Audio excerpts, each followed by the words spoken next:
Hello student. आज हम लेके आए हैं लेक्चर नंबर 3 डायमेंशन एनालिसिस का।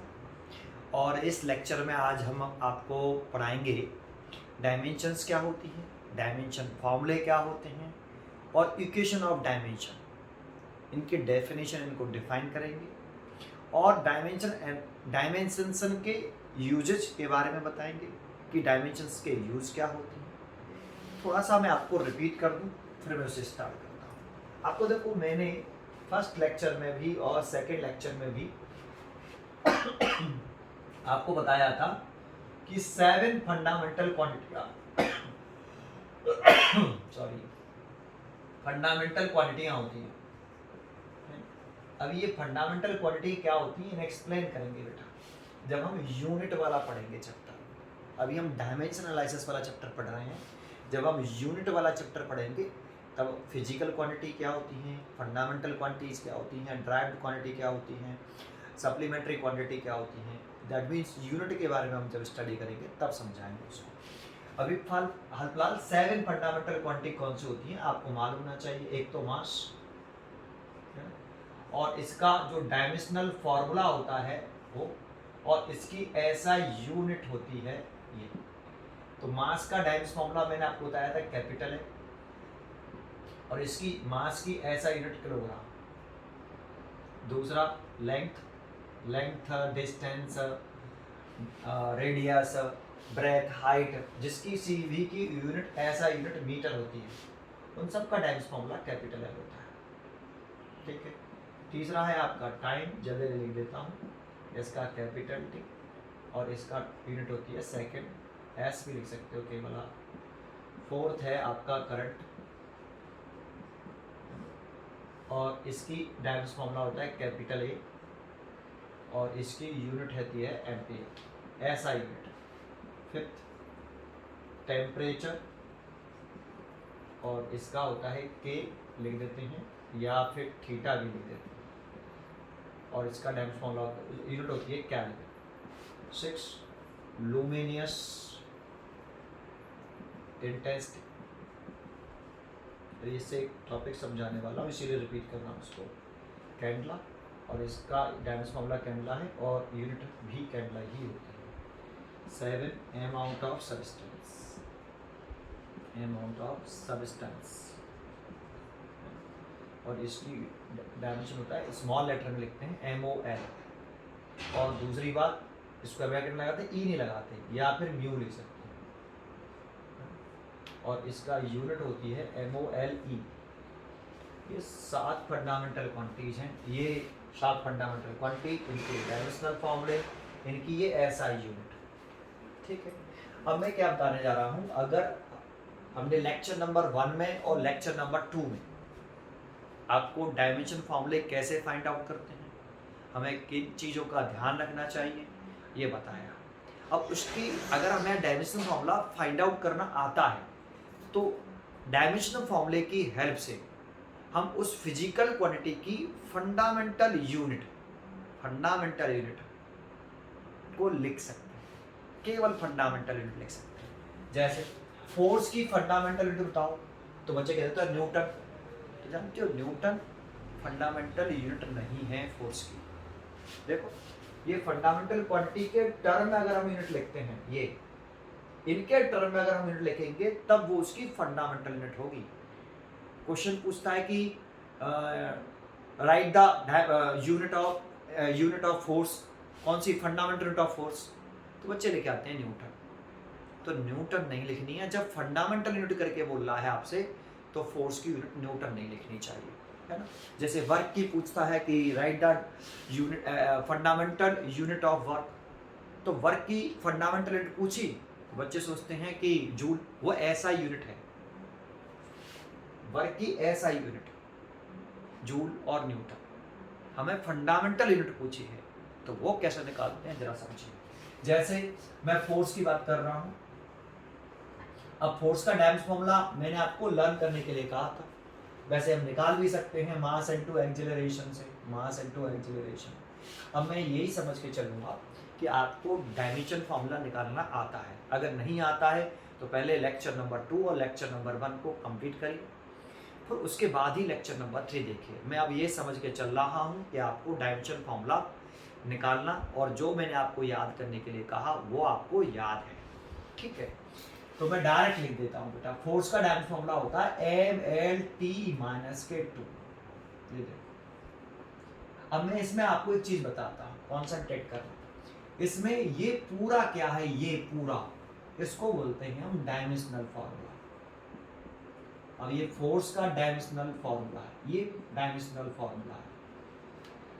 अच्छा, इसमें जो पावर है ये अभी डेफिनेशन भी दे दूंगा, लिख देंगे डेफिनेशंस को। ये जो पावर है 1 1 और -K2, जो पावर्स होती हैं, ये वाली पावर, ये वाली पावर और ये वाली पावर, इसको बोलते हैं हम डायमेंशन।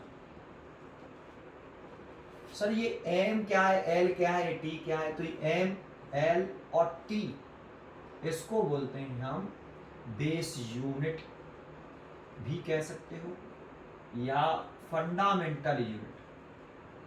ये फंडामेंटल यूनिट के सिंबल हैं, ये सिंबल है बेटा, सिंबल। सर इसका मतलब समझ में नहीं आया तो भी बता देंगे। देखो पहले भी इतना समझो कि ये बेस यूनिट होती है, यूनिट कह रहे हैं, या फंडामेंटल यूनिट कह सकते हो, फंडामेंटल यूनिट के सिंबल्स। एम क्या है, फंडामेंटल यूनिट है मास की। एल क्या है, फंडामेंटल यूनिट है लेंथ की, in term of dimension formula. ये फंडामेंटल यूनिट है और ये in term of dimensional formula. ये डायमेंशनल एनालिसिस के अकॉर्डिंग आपके सिंबल फॉर्म में लिखी है, फंडामेंटल यूनिट्स हैं ये फोर्स की। और ये पूरा अगर इसको भी एक स्क्वायर ब्रैकेट में लिख के, इस पूरे को हम क्या कहेंगे, इस पूरे को, इसको बोलते हैं हम equation of dimension, equation of dimension, इसको इक्वेशन ऑफ डायमेंशन कहते हैं। अब जरा समझो, अगर हमसे फोर्स की यूनिट पूछता है, फंडामेंटल, पहला फंडामेंटल यूनिट ऑफ फोर्स, तो हम फोर्स की यूनिट कैसे निकालते हैं? एम बेस यूनिट है या फंडामेंटल यूनिट है इन टर्म ऑफ डायमेंशन, लेकिन हमें फंडामेंटल यूनिट चाहिए। तो एम किसका बेस यूनिट होता है? कैपिटल एम होता है मास का, और मास की ऐसा यूनिट होती है, ये फंडामेंटल यूनिट भी बोल सकते हो। ये सारी ये फंडामेंटल क्वांटिटी यहाँ है, ये फंडामेंटल यूनिट्स हैं, ये सारी फंडामेंटल है, ये बेस सिंबल के फॉर्म में है।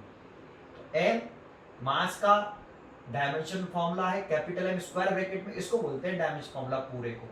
एम तो यूनिट है, एम डायमेंशन फॉर्म के सिंबल के फॉर्म में यूनिट है।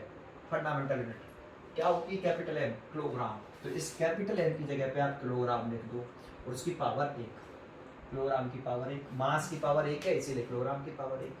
लेंथ एल, एल लेंथ की है, लेंथ की यूनिट होती है मीटर, तो उसकी जगह पे आप मीटर लिख दो, मीटर की power 1। Time, capital T time का होता है, उसकी यूनिट होती है सेकंड, तो आप वहां सेकंड लिख दो, और उसकी पावर कितनी है? -2।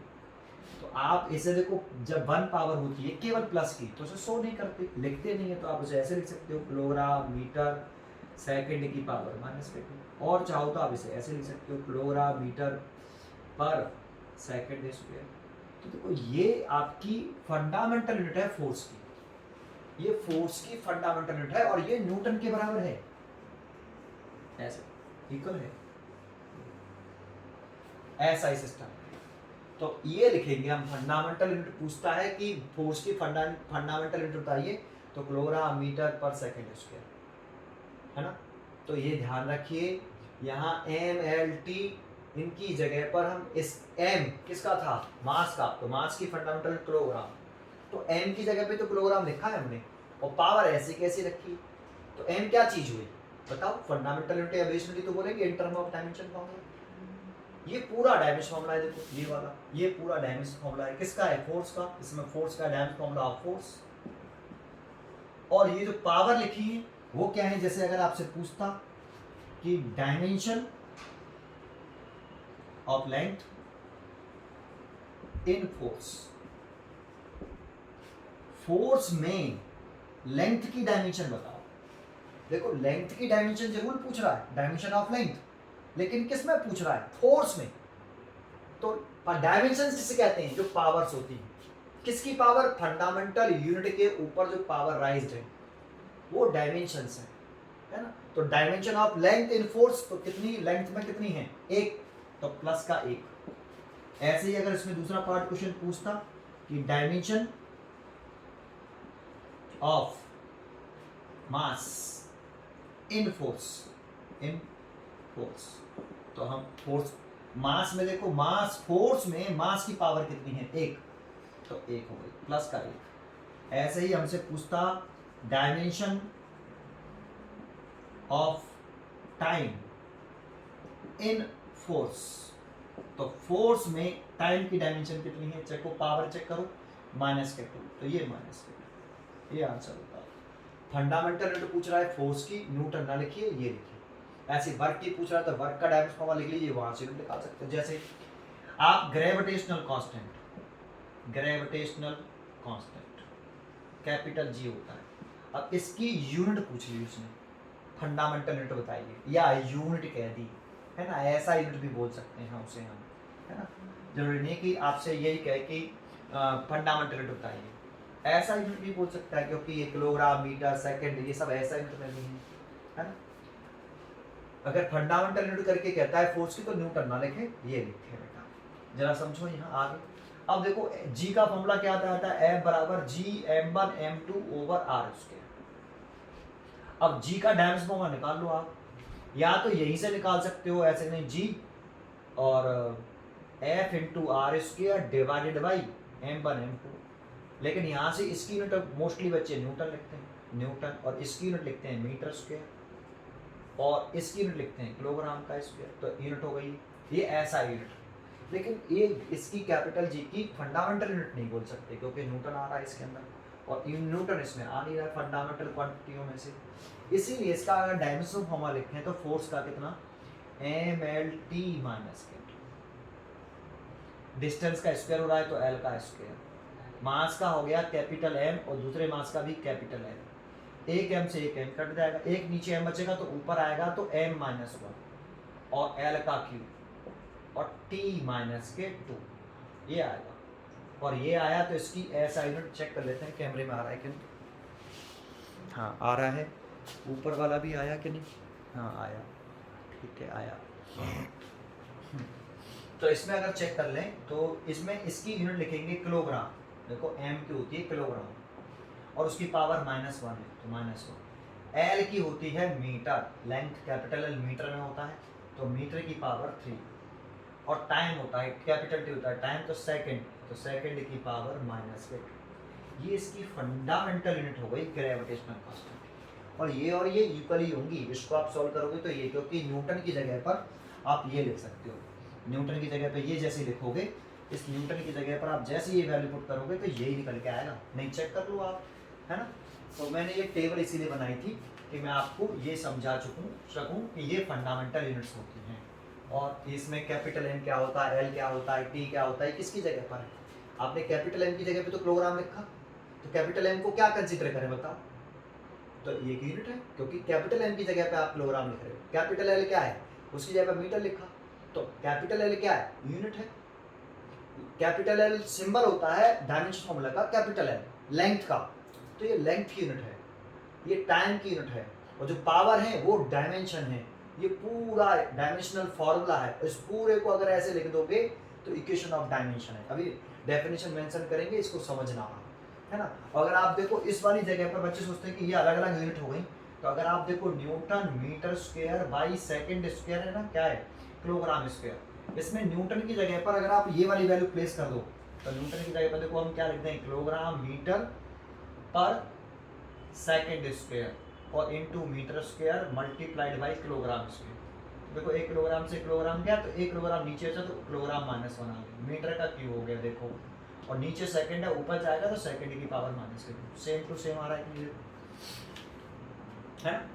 तो ये प्रूफ होता है कि न्यूटन जो है इसके बराबर होना चाहिए, तो इसके इक्वल ही न्यूटन लिखा गया है हमें, ये साइंटिस्ट के नेम पर नेम रखा गया कि डायरेक्ट लिख दो, इतना बड़ा कौन लिखे, न्यूटन, फोर्स यूनिट न्यूटन, समझ में आया।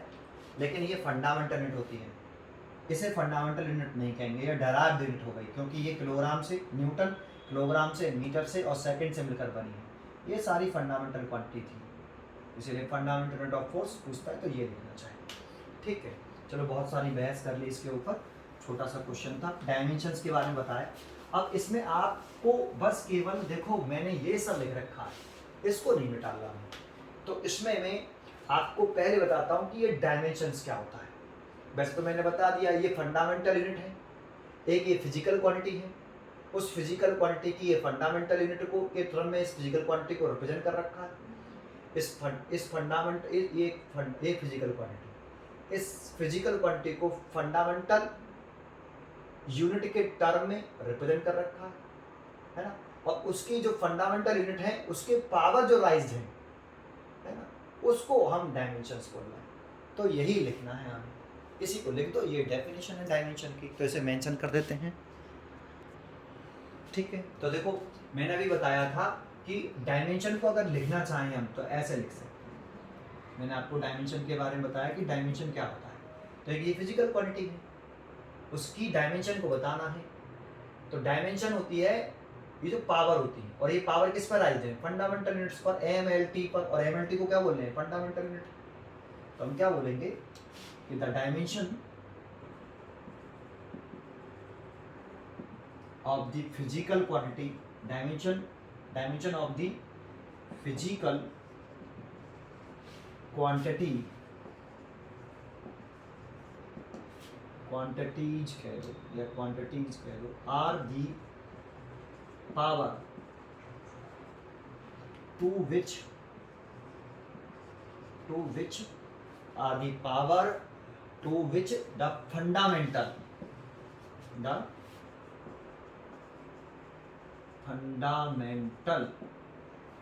यूनिट है ना, dimension of physical quantity are the power की बात कर रहे हैं, to which the fundamental units, ये फंडामेंटल यूनिट है, आर राइज्ड टू रिप्रेजेंट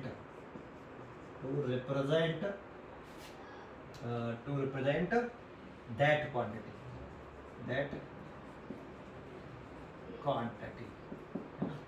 ये लिख सकते हैं।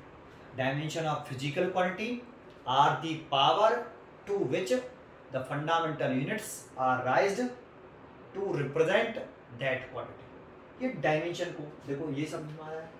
इसके बाद अगर हम आपको डायमेंशनल फॉर्मूला बताना चाहें कि ये डायमेंशनल फॉर्मूला क्या है ना, तो डायमेंशनल फॉर्मूला हम किसको बोलते हैं, ये देखो इसको हम डायमेंशनल फॉर्मूला बोलते हैं, ये। तो ये एक एक्सप्रेशन होगी, एक्सप्रेशन आपका, और इस एक्सप्रेशन में हम किसी फिजिकल क्वांटिटी को लिखते हैं इन टर्म ऑफ डायमेंशन। तो अगर हम किसी फिजिकल क्वांटिटी को एक्सप्रेस कर सकें इन टर्म ऑफ डायमेंशन तो उस फॉर्मूले को हम क्या बोल देते हैं, डायमेंशनल फॉर्मूला। तो हम लिख सकते हैं the expression of a physical quantity, the expression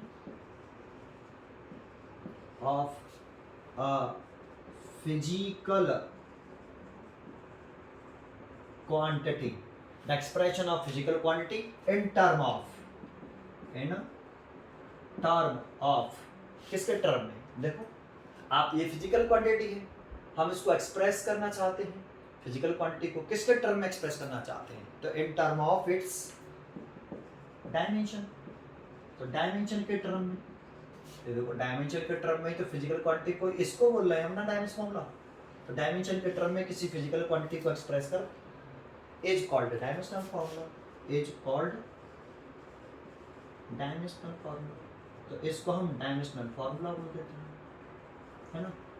अब इसको लिखते कैसे हैं, रिटन कैसे करते हैं, तो इट इज रिटन बाय, ये भी लिख सकते हो, it is written by, it is written by enclosing. तो देखो इसको हम एक इनक्लोज नहीं कर रहे स्क्वायर ब्रैकेट में ऐसे, और ये क्या चीजें, बेस यूनिट भी बोल सकते हैं, बेस यूनिट किसको इंक्लूड कर रहे हैं हम, बेस यूनिट को या फंडामेंटल यूनिट को।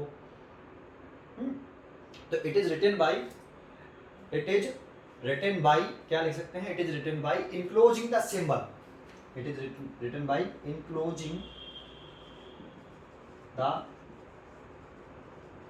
Symbol, enclosing the symbol for base quantity. For, देखो मैंने भी कहा कि ये सिंबल्स होते हैं आपके सिंबल फॉर्म में बेस क्वांटिटी को, MLT सिंबल हैं बेस यूनिट की, है ना। इंक्लोजिंग द सिंबल फॉर क्या, base quantities, symbol for base quantity, symbol for base quantities, है ना, base quantities with power, with power. Base quantities हैं आपकी, ये बेस क्वांटिटी है, ये मास बेस क्वांटिटी हो गई, ये लेंथ वाली हो गई, ये टाइम हो गई, विद पावर,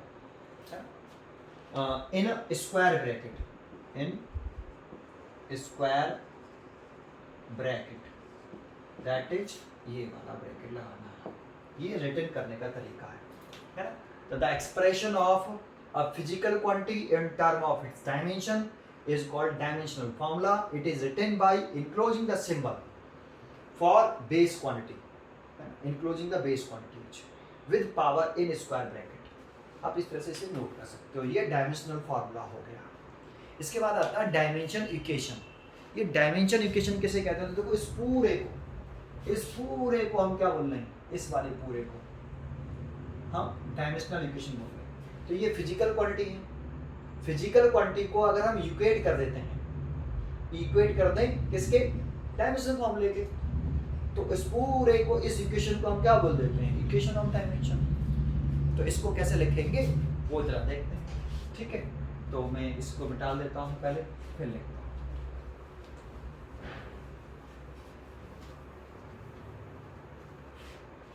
तो इसमें लिखते हैं हम, हेडिंग लगाते हैं dimensional equation, dimensional equation, dimensional equation. ये समझ में आया डायमेंशनल इक्वेशन। अगर इस फॉर्मूले को देख लो तो नहीं तो ये सब हो जाती है। इसको हम जो मैंने बताया कि ये फिजिकल क्वांटिटी है फोर्स, ये पूरा इतना जो है ये वाला जो है ये डायमेंशनल फार्मूला है। कहाँ गया, ये रहा, ये डायमेंशनल फार्मूला है, डायमेंशनल फार्मूला ऑफ फोर्स। और ये जो पावर्स हैं ये डायमेंशंस हैं, ये MLT ये बेस यूनिट है in term of dimension symbol form में। और ये पूरा ये वाला जो है ये इक्वेशन है ऑफ डायमेंशंस। तो अब इक्वेशन ऑफ डायमेंशन की डेफिनेशन पूछ रहा है, डायमेंशनल इक्वेशन क्या होती है। The equation obtained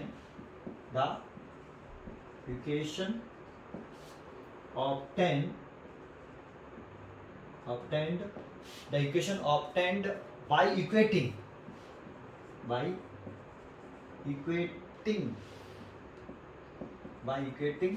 the equation obtained by equating। तो देखो इक्वेशन हमें ऑब्टेन करनी है इक्वेटिंग करके। क्या इक्वेट करना है भाई, अब फिजिकल क्वांटिटी, ये फिजिकल क्वांटिटी है तो आप लिख दो आप फिजिकल क्वांटिटी। तो equating of physical quantity with किसके साथ इक्वल करना है आपको, with its dimensional formula, with its dimensional formula, है ना। तो इक्वेटिंग करना है फिजिकल क्वांटिटी को विद इट्स डायमेंशनल फॉर्मूला। तो डायमेंशनल फॉर्मूला की इक्वेट करना इज कॉल्ड क्या, इज कॉल्ड क्या बोल सकते हैं, is called a dimensional equation. Dimensional equation is called a dimensional equation, इसको हम डायमेंशनल इक्वेशन बोल सकते हैं। तो आपको मैंने डायमेंशनल इक्वेशन किसे कहते हैं, डायमेंशनल फॉर्मूला क्या होता है तो ये बताया, है ना। दोबारा से अगर आपको ये यहाँ वहाँ दिख नहीं रहा हो तो यहाँ लिख देता हूँ, ये फोर्स, चाहे तो उसका सिंबल भी लिख सकते हो, कैपिटल है ऐसे स्क्वायर ब्रैकेट में, आप इसको उठा के, है ना, या फिर फोर्स को ही लिख दो ब्रैकेट में ऐसे, इज इक्वल टू फोर्स का डायमेंशन फॉर्मूला लिखो MLT - K2 स्क्वायर ब्रैकेट लिखो। तो ये वाला क्या है, ये डायमेंशनल फॉर्मूला है।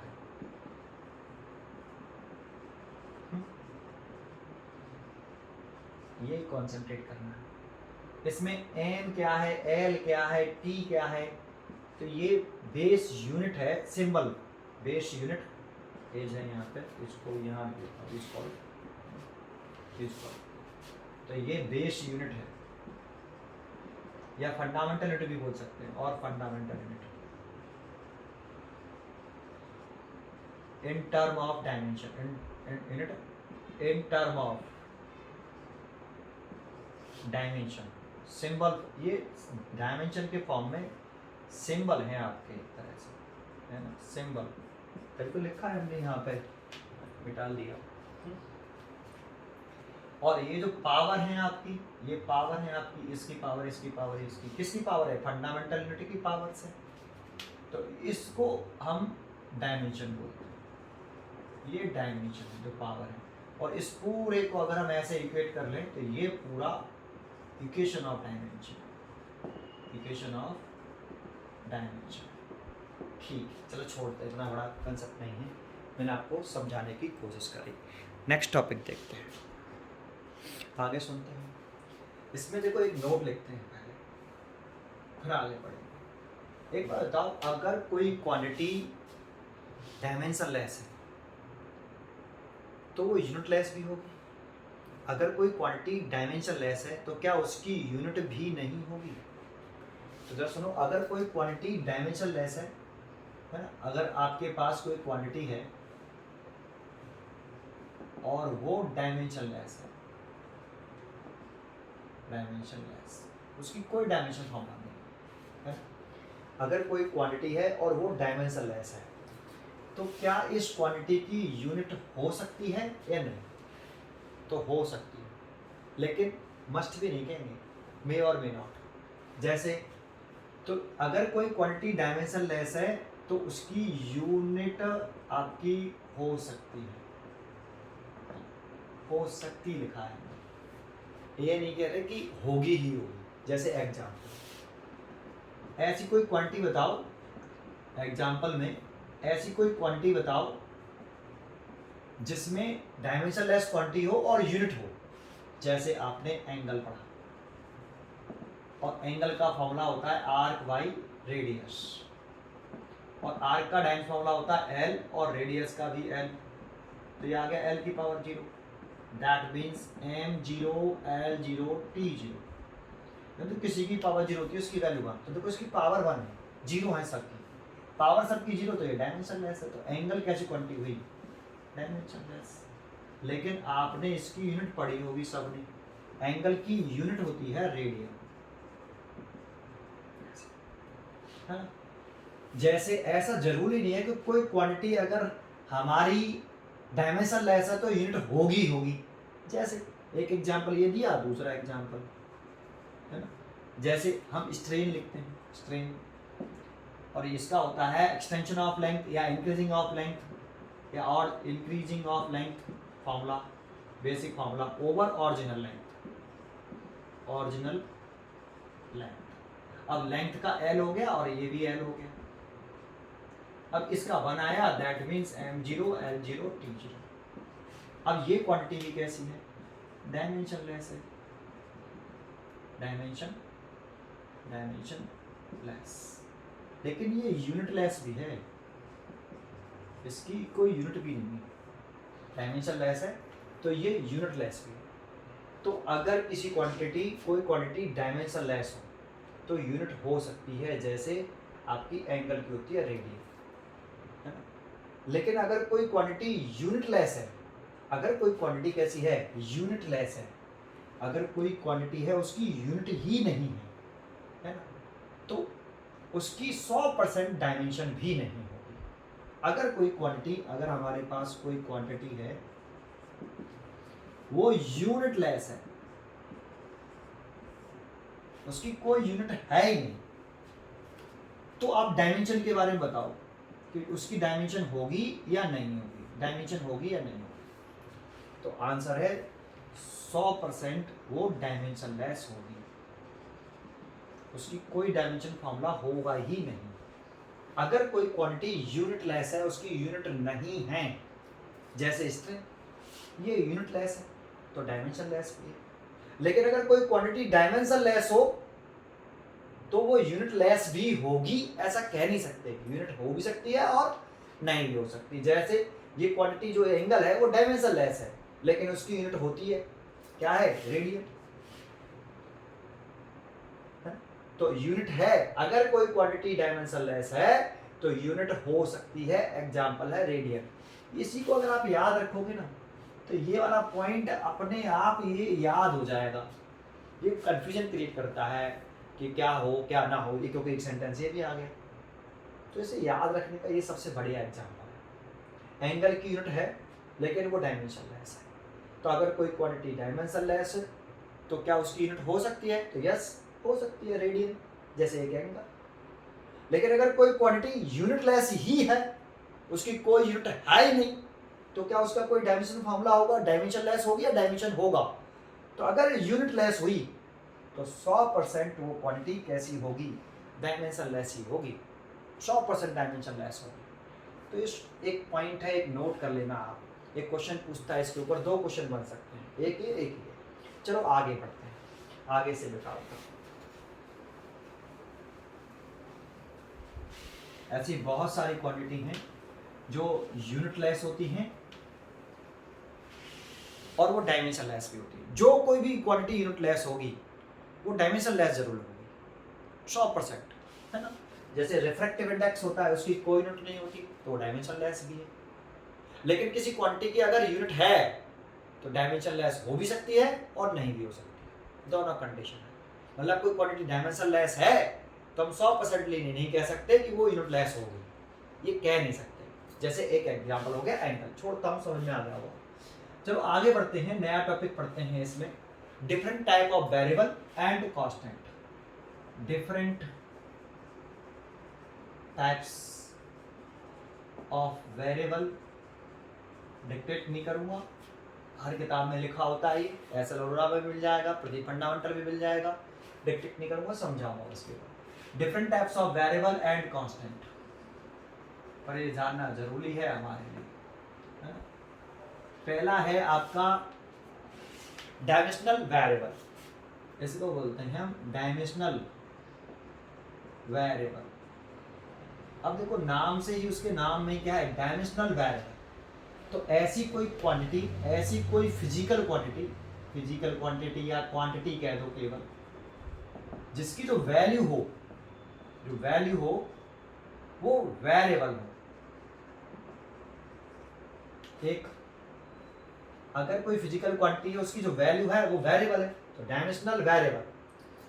दूसरा, उसका उस फिजिकल क्वांटिटी का कुछ डायमेंशन भी है, डायमेंशन है, डायमेंशन लेस नहीं है वो क्वांटिटी, तो वो डायमेंशनल वेरिएबल होती है। जैसे एग्जांपल, अगर कोई क्वांटिटी की वैल्यू भी वेरिएबल हो और उस क्वांटिटी की कुछ ना कुछ डायमेंशन भी हो, तो वो क्वांटिटी डायमेंशनल वेरिएबल कहलाती है। जैसे एग्जांपल में लिखें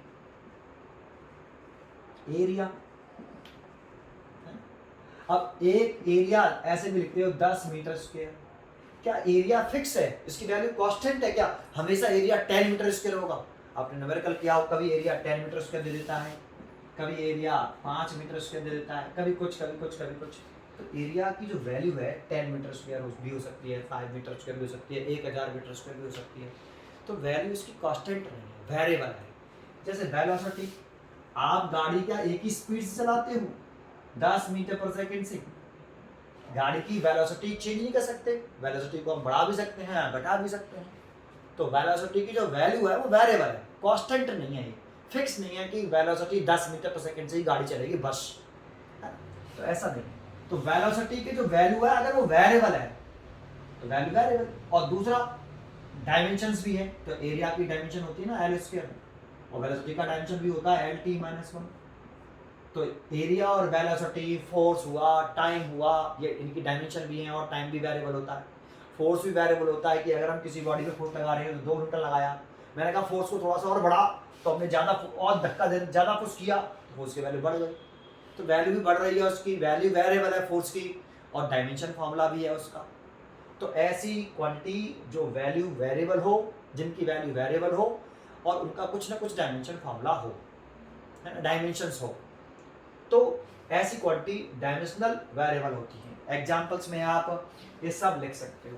तो एग्जांपल्स में अगर हम इसमें लिखना चाहें तो वैल्यू वेरिएबल हो और डायमेंशन उसकी हो, है ना, डायमेंशन हो, तो ऐसी क्वांटिटी डायमेंशनल वेरिएबल होती हैं। जैसे एग्जांपल में आप लिख सकते हो एरिया है, वेलोसिटी है, बहुत सारी हैं, है ना, टाइम है, फोर्स है, जो आप जानते हो, ठीक है। चलिए दूसरा देखो, दूसरा टाइप का एक तो हो गया डायमेंशनल वेरिएबल, एक होता है dimension less variable. Dimension less, देखो क्या लिखा, डायमेंशनल बोला और डायमेंशन लेस बोल रहा हूँ, और पीछे तो वेरिएबल ही लगा रहा हूँ। वेरिएबल है लेकिन डायमेंशन लेस है। ऐसा कुछ दिमाग में चल रहा है कि ऐसी क्वांटिटी, अगर कोई क्वांटिटी है आपके पास, दो क्वांटिटी जो जिसकी जो वैल्यू हो वो वेरिएबल हो और डायमेंशन लेस हो वो वैल्यू, उस क्वांटिटी का फॉर्मूला ना हो, डायमेंशन लेस हो क्वांटिटी। तो दो जो क्वांटिटी जिनकी वैल्यू वेरिएबल्स होती हैं और डायमेंशन लेस होती हैं, तो देखो नाम ही क्या है, डायमेंशन लेस, तो डायमेंशन लेस कर देना है। वेरिएबल तो वैल्यू को वेरिएबल कर देना है। ऐसी कोई क्वांटिटी है क्या आपकी नज़र में, कोई भी अभी तक जो पढ़ी हो? तो हाँ है। तो कौन सी है सर? सबसे बढ़िया जो मेरे को दिख रही है वो एंगल ही दिख रहा है। अब angle 60 degree, 30 degree, 45 degree fix तो नहीं होता, कॉन्स्टेंट तो एंगल नहीं होता, बहुत सारे एंगल होते हैं, 60 डिग्री, 30 डिग्री, 90 डिग्री, 120 डिग्री, तो इसकी वैल्यू वेरिएबल है। रेडियन में π/2, π/3, π/6 रेडियन में लिखना चाहे तो इसकी वैल्यू वेरिएबल है। और ये डायमेंशन लेस भी है, वैल्यू वेरिएबल और डायमेंशन लेस। तो वैल्यू वेरिएबल हो और वो डायमेंशन लेस हो। जैसे रिफ्रैक्टिव इंडेक्स, आपने इसको 11th 10th में पढ़ा हुआ कि ग्लास का रिफ्रैक्टिव इंडेक्स जो होता है वो 3/2, 1.5 है ना, और वाटर का जो रिफ्रैक्टिव इंडेक्स होता है वो 4/3, 1.33। तो इसकी जो वैल्यू है वो मटेरियल के लिए अलग अलग, मटेरियल के लिए अलग है, लेकिन रिफ्रैक्टिव इंडेक्स डायमेंशन लेस होता है। अब रिफ्रैक्टिव इंडेक्स का बेसिक फॉर्मूला याद करा आपने, मैंने बताया हुआ, याद भी होता है वैसे ये सब बच्चों को। Velocity of light, velocity of light in vacuum, vacuum over velocity of light in medium, in medium. इसको ऐसे लिखते थे म्यू बराबर c/v, ऐसे। म्यू का रिफ्रैक्टिव इंडेक्स का सिंबल जरूरी नहीं म्यू बनाए, एन भी बना सकते हैं, c/v।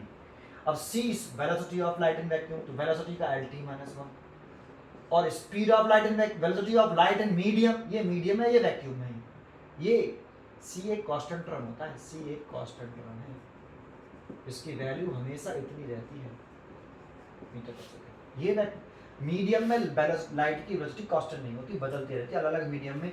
वाटर में लाइट की स्पीड कम होती है as compared to water, air में सबसे ज़्यादा होती है। जितना रेयर मीडियम होता है, रेयर मीडियम में लाइट की वेलोसिटी ज़्यादा और डेंसर मीडियम में लाइट की वेलोसिटी कम। यहाँ वैक्यूम में फिक्स होती है, तो वैक्यूम में जो लाइट की वेलोसिटी वो कांस्टेंट है, लेकिन ये भी वेलोसिटी है तो lt -1, तो ये डायमेंशन लेस आ जाएगा, m0, l0, t0, एक आएगा ना, इसको काट के एक ही लिख सकते हैं, तो डायमेंशन लेस आ गया, लेकिन इसकी वैल्यू वेरिएबल है।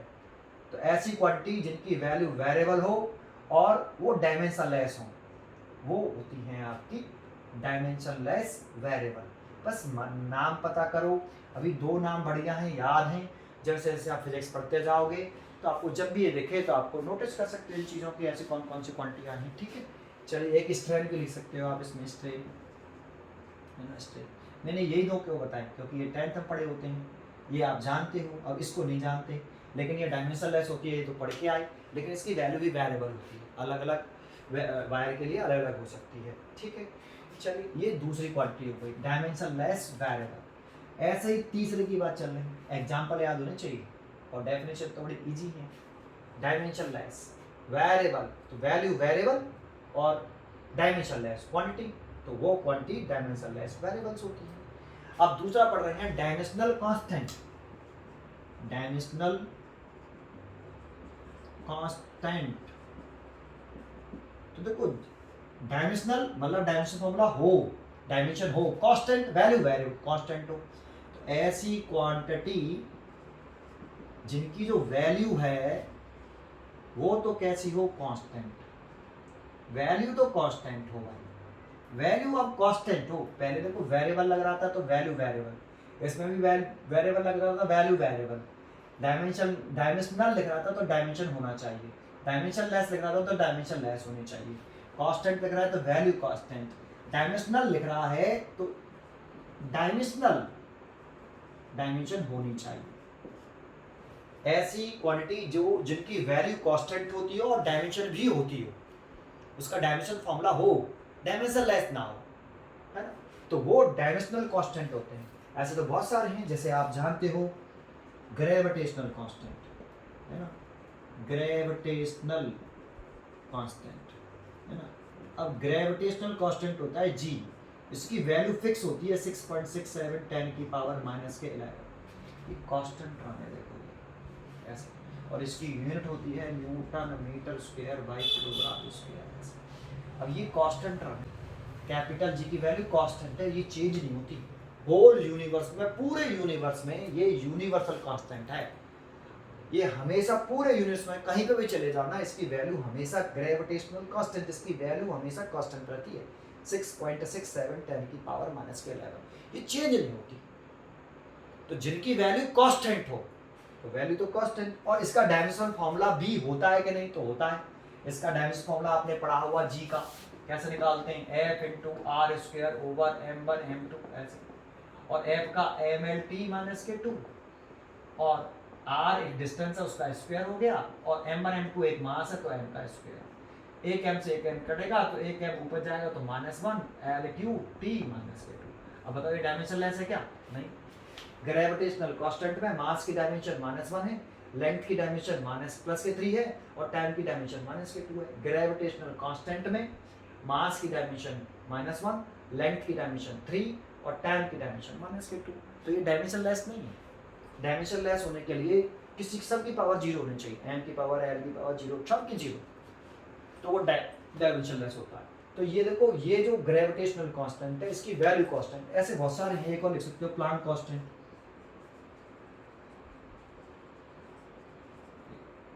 h, इसकी वैल्यू भी कांस्टेंट होती है, और इसका डायमेंशन फॉर्मूला भी होता है। बोल्ट्जमैन कांस्टेंट, उसकी भी वैल्यू कांस्टेंट होती है, और है ना, गैस कांस्टेंट, उसकी वैल्यू भी कांस्टेंट होती है, और डायमेंशनल फॉर्मूला भी होता है ना। तो ये डायमेंशनल कांस्टेंट होते हैं। ऐसी क्वांटिटी को हम डायमेंशनल कांस्टेंट, डायमेंशनल लिख रहा है तो डायमेंशन होगा, और कांस्टेंट है तो वैल्यू वेरिएबल होगी। अब तीसरा नाम अपने आप समझ जाओ, चौथी भी होगी डायमेंशनलेस कांस्टेंट। तो अगला होगा डायमेंशनलेस कांस्टेंट, तो मैं इसको यहाँ से उठा के यहीं लिख देता हूँ, है ना, फिर मिटाता हूँ सारा। फोर्थ है आपका डायमेंशन लेस कांस्टेंट, है ना। देखो नाम से ही है, अगर कोई क्वांटिटी है ना, उसकी वैल्यू तो कैसी है, एक कांस्टेंट है ना। देखो पीछे कांस्टेंट लिखा था वैल्यू कांस्टेंट, इसमें भी कांस्टेंट लिखा था वैल्यू कांस्टेंट, इसमें वेरिएबल लिखा था वैल्यू वेरिएबल, इसमें भी वेरिएबल लिखा था वैल्यू वेरिएबल, है ऐसे। कितना है, ठीक है। दूसरा डायमेंशन लेस हो, उसका कोई फॉर्मूला ना हो, डायमेंशन लेस क्वांटिटी हो, वो dimension less constant quantity. Example में बताओ, जितने भी नंबर हैं, ऑल नंबर 1 2 3 4 5, है ना।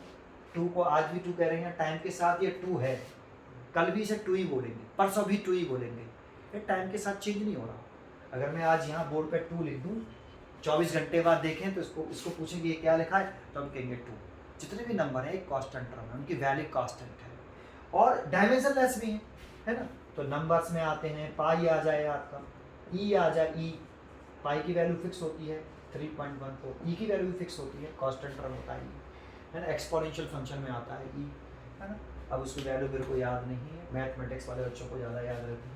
इतनी बात समझ में आई। 8 डिजिट की वैल्यू होती है पर ई की 8 या 9 डिजिट की, ठीक है। चलो ये पाई की वैल्यू 3.14, तो ये डायमेंशन लेस भी है और इनकी वैल्यू भी कांस्टेंट है। 1.34 होती है, पाई की वैल्यू कितनी होती है, 3.42 होती है, 22 के साथ, ठीक है। 3.4 इतनी बात समझ में आ रही है आपको। तो ये आपके different types of variable and constant हो गए। आगे चलते हैं, देखो नेक्स्ट आगे पढ़ाने से आगे टॉपिक है आपका प्रिंसिपल ऑफ होमोजेनिटी। देखो इसे नेक्स्ट वीडियो में पढ़ाएंगे, उसकी वजह है कि प्रिंसिपल ऑफ होमोजेनिटी में अभी पढ़ा तो आधा इसमें रह जाएगा, फिर नेक्स्ट में फिर न्यूमेरिकल करानी पड़ेंगे, तो 2 टुकड़े में ब्रेक हो जाता है। तो हमें क्या करेंगे अगले लेक्चर में प्रिंसिपल ऑफ होमोजेनिटी, और उसके ऊपर जितने भी न्यूमेरिकल बनते हैं, बहुत इंपॉर्टेंट टॉपिक होता है प्रिंसिपल ऑफ होमोजेनिटी, है ना, उसके ऊपर जितने भी न्यूमेरिकल्स होते हैं उसे अगले नेक्स्ट लेक्चर में, लेक्चर नंबर 4 में हम समझाएं। ये था बेसिक, अभी तक जो मैंने पढ़ाया ये सारा डायमेंशन फार्मूला का बेसिक पॉइंट थे, थ्योरेटिकल वाले, याद करने वाले, है ना। तो लेक्चर नंबर 4 में देखेंगे। ठीक है, थैंक यू।